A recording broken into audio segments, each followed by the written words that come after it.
Hello viewers, সবাইকে স্বাগতম mini স্কুলের পক্ষ থেকে। আমি নির্মল চন্দ্র সূত্রধর। আজকে আমি আলোচনা করব ট্রান্সফরমেশন অফ সেন্টেন্সের assertive to interrogative, interrogative to অ্যাসার্টিভের 5টি গুরুত্বপূর্ণ রুলস। যদি আমার ভিডিওগুলো ভালো লাগে থাকে অবশ্যই আমার চ্যানেলটি সাবস্ক্রাইব করুন এবং বেশি বেশি করে আমার ভিডিওগুলো দেখুন।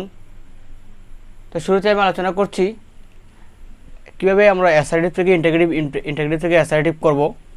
রুলস নম্বর 1 দেখতে পাচ্ছি, অ্যাসার্টিভ সেন্টেন্সটি যদি subject plus auxiliary verb plus বাকি অংশ যুক্ত থাকে তাহলে সেটিকে আমরা কীভাবে ইন্টারগেটিভ করব।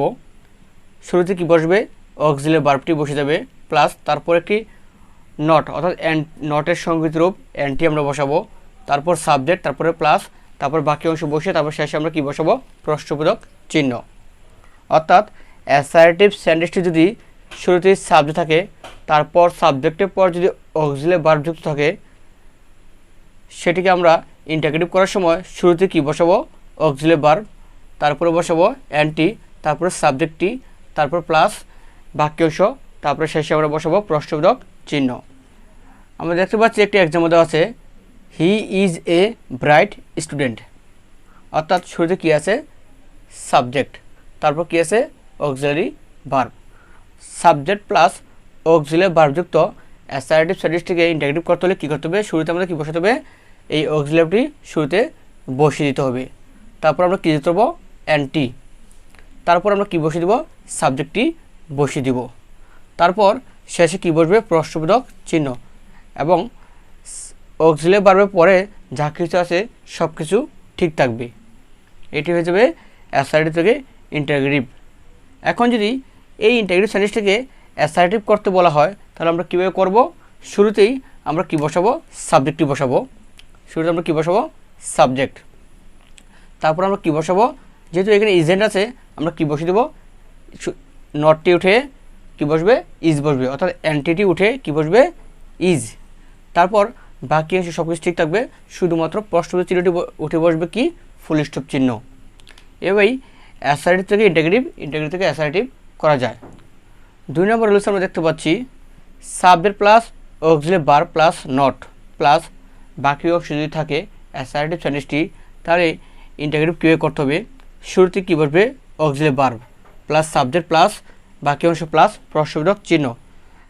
রুলস নম্বর 1 আমরা দেখেছিলাম সাবজেক্টের পরে অক্সিলারি ভার্ব ছিল, সেন্টেন্সটি ছিল হাবোধক।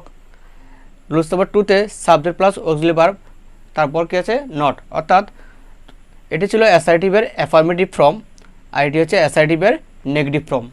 অর্থাৎ অ্যাসার্টিভের নেগেটিভ হলে কেউ ইন্টারগেটিভ করতে হয় সেটা আমরা এখন দেখব।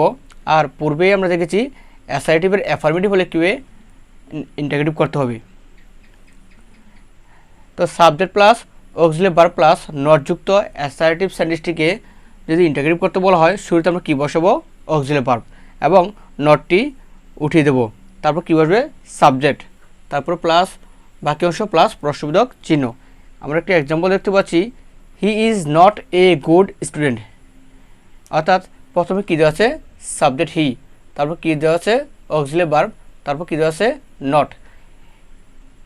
Subject plus auxiliary verb plus not যুক্ত অ্যাসার্টিভ সেন্টেন্সটিকে ইন্টারগেটিভ করতে হলে শুরুতে আমরা কী বসাবো, অক্সিলারি ভার্ব, তারপর নটটি আমরা উঠিয়ে দেবো, অক্সিলারি ভার্বের পরে নটটি উঠিয়ে দেবো, তারপর আমরা কী বসাবো, সাবজেক্ট, তারপর বাকি সব কিছু ঠিক থাকবে এবং শেষে কী বসবে, একটি প্রশ্নবোধক চিহ্ন। এভাবেই অ্যাসার্টিভ থেকে ইন্টারগেটিভ করা যায়। এখন যদি is he a good student এই সেন্টেন্সটিকে অ্যাসার্টিভ করতে বলা হয় তাহলে আমরা কীভাবে করব, শুরুতে কী বসাবো, সাবজেক্ট, তারপর যেহেতু এখানে ইন্টারগেটিভে অ্যাফার্মেটিভ ফর্ম ছিল এখানে কী হয়ে যাবে, অ্যাসার্টিভের নেগেটিভ ফর্ম। এই জন্য আমাদের কী করতে হবে, অক্সিলারি ভার্বের পরে একটি নট যুক্ত করতে হবে, তারপর বাকি অংশ সব কিছু ঠিক থাকবে, শুধু প্রশ্নবোধক চিহ্নের পরিবর্তে আমরা কী বসিয়ে দেবো, ফুল স্টপ। এভাবে ইন্টারগেটিভ থেকে অ্যাসার্টিভ, অ্যাসার্টিভ থেকে ইন্টারগেটিভ করা যায়। রোজ তোমরা 3 দেখতে পাচ্ছি, সাবজেক্ট প্লাস মূল ভার্ব প্লাস অক্সিলারি ভার্ব।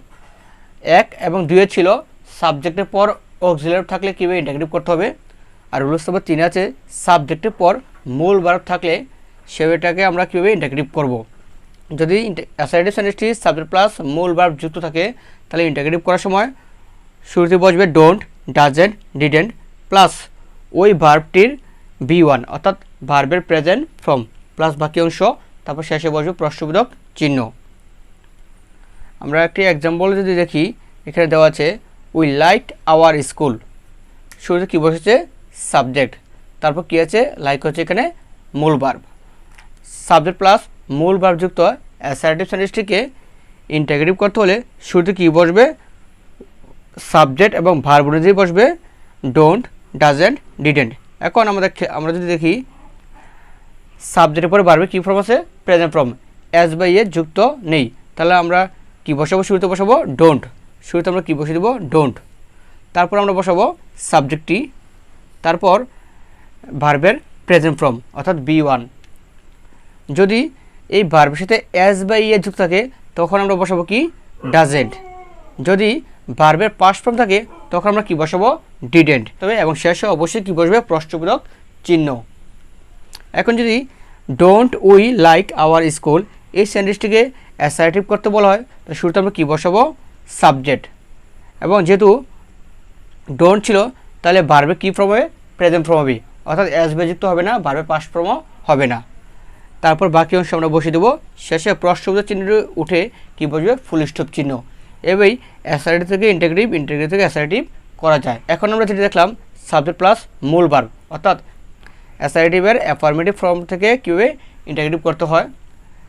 তারপর আমরা দেখব অ্যাসার্টিভের নেগেটিভ ফর্ম থেকে, অর্থাৎ সাবজেক্ট প্লাস মূল অযুক্ত অ্যাসার্টিভের নেগেটিভ ফর্ম থাকলে কীভাবে ইন্টিগ্রেটিভ করতে হয় সেটা আমরা দেখব 4 নম্বর রুলসে। 4 নম্বর রুলসে দেখতে পাচ্ছি অ্যাসার্টিভ সেন্টেন্সটি যদি subject plus do, did, does plus তারপর নট প্লাস মূল ভার্ব যুক্ত হয় তখন আমরা কীভাবে ইন্টিগ্রেটিভ করব। পূর্বের রুলস আমি দেখেছিলাম সাবজেক্ট প্লাস মূল ভার্ব, তখন ছিল সাবজেক্ট প্লাস মূল ভার্ব, অর্থাৎ ওই সেন্টেন্সটি ছিল অ্যাসার্টিভের অ্যাফার্মেটিভ ফর্ম। এখন আছে অ্যাসার্টিভের নেগেটিভ ফর্ম। এই সেন্টেন্সটিকে ইন্টিগ্রেটিভ করতে হলে শুরুতে আমাদের কী বসবে? ডু, ডিড, ডাজ, তারপর সাবজেক্ট, তারপর মূল ভার্ব, তারপর শেষে প্রশ্নবোধক চিহ্ন। এখন যদি আমরা এক্সাম্পল দিকে তাকাই, কী দেওয়া আছে এখানে? He does not do the work. প্রথমে কী দেওয়া আছে? সাবজেক্ট, তারপর ডু, ডিড, ডাজের থেকে একটা কী দেওয়া আছে? ডাজ দেওয়া আছে, তারপর কী যুক্ত? নট যুক্ত। এই সেন্টেন্সটিকে ইন্টিগ্রেটিভ করতে হলে শুরুতে আমাদের কী বসবে? ডাজ নট উঠে শুধু কী বসবে? ডাজ বসবে। তারপর আমাদের কী বসাতে হবে? সাবজেক্ট, তারপর বাকি অংশ বসে যাবে, শেষে কী বসবে? প্রশ্নবোধক চিহ্ন। এভাবেই subject plus do, did, does not plus মূল ভার্বযুক্ত অ্যাসার্টিভ সেন্টেন্সটিকে ইন্টিগ্রেটিভ করতে হলে এভাবেই করতে হয়। এখন যদি does he do the work এই ইন্টিগ্রেটিভ সেন্টেন্সটিকে অ্যাসার্টিভ সেন্টেন্স করতে যাই তাহলে কীভাবে করতে হবে? আমাদের প্রথমে বসাতে হবে সাবজেক্ট। এখানে যেহেতু ছিল কি? হাবোধক, এখানে কী হবে? নাবোধক। তাহলে ডাজ ছিল, কী যাবে? Does not. তারপর বাকি অংশ বসে দেবে। এভাবেই অ্যাসার্টিভ থেকে ইন্টিগ্রেটিভ, ইন্টিগ্রেটিভ অ্যাসার্টিভ করা যায়। এখন আমি চলে দেবো 5 নম্বর রুলসে। 5 নম্বর রুলসে দেখতে পাচ্ছি there is no plus noun, অর্থাৎ দেয়ার ইজ নো এর পর যদি নাউন থাকে ওই অ্যাসার্টিভ সেন্টেন্সটিকে ইন্টিগ্রেটিভ করতে হলে আমাদের শুরুতে কী বসাতে হবে? Is there any plus noun শেষে প্রশ্নবোধক চিহ্ন। এখন একটি এক্সাম্পল আমরা দেখব, সেটা হচ্ছে there is no king in China. সেন্টেন্সটি কী সেন্টেন্স? Assertive sentence. শুরুতে কী দেওয়া আছে? There is no. এই there is no plus noun যুক্ত অ্যাসার্টিভ সেন্টেন্সটিকে ইন্টিগ্রেটিভ করতে হলে শুরুতে আমরা কী বসাবো? Is there any. অর্থাৎ এই দেয়ার ইজ নো যদি অ্যাসার্টিভ থাকে ইন্টিগ্রেটিভ করার সময় কী হয়ে যাবে? সেটি ইজ দেয়ার এনি। তারপর যে নাউনটি ছিল সেই নাউনটি বসে দেবে, তারপর বাকি অংশ সব কিছু বসে দেবে, শুধুমাত্র ফুল স্টপ পরিবর্তে কী চিহ্ন বসবে? প্রশ্নবোধক চিহ্ন। এখন যদি is there any king in China এই ইন্টিগ্রেটিভ সেন্টেন্সটিকে অ্যাসার্টিভ করি, ইজ দেয়ার এনির পরিবর্তে আমরা কী বসাবো? There is no. তারপর নাউনটি বসে যাবে, তারপর বাকি অংশ বসে যাবে এবং প্রশ্নবোধক চিহ্নটি উঠে কী বসবে? ফুল স্টপ চিহ্ন। এভাবেই অ্যাসার্টিভ থেকে ইন্টিগ্রেটিভ, ইন্টিগ্রেটিভ অ্যাসার্টিভ করা যায়। আমরা আজকে মোট 5টি গুরুত্বপূর্ণ রুল শিখলাম অ্যাসার্টিভ থেকে ইন্টিগ্রেটিভ, ইন্টিগ্রেটিভ থেকে অ্যাসার্টিভের। তো পরবর্তী ভিডিও দেখার আমন্ত্রণ জানিয়ে আমি এখানে শেষ করছি। এবং যদি আমার ভিডিওগুলো ভালো লেগে থাকে সবাই অবশ্যই আমার চ্যানেলটি সাবস্ক্রাইব করুন, বেশি বেশি করে আমার ভিডিওগুলো দেখুন। পরবর্তীতে আমি আরও 5টি গুরুত্বপূর্ণ রুলস নিয়ে ফিরে আসবো আপনাদের মাঝে। সবাইকে অনেক ধন্যবাদ।